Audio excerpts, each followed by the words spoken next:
Per paskutinės kelias dienas praktiškai šioje vietoje buvo priparkuotas, kaip ir šitas prabangus Mercedesas, Rolls Royce'as, Ferrari iš Baltarusijos. Ir ką daryti su tokių prabangių automobilių šeimininkais, kurie nepaiso kelių taisyklių ir kurie galvoja, kad jie turi teisių per daug. Matyt, tankas yra geriausia priemonė.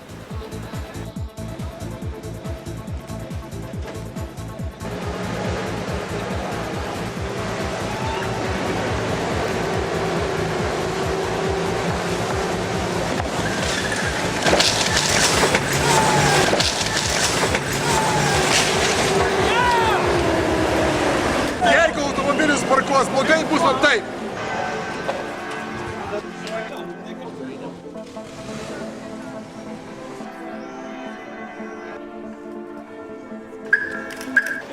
Sveiki, kitą kartą laikykitės kelių taisyklių.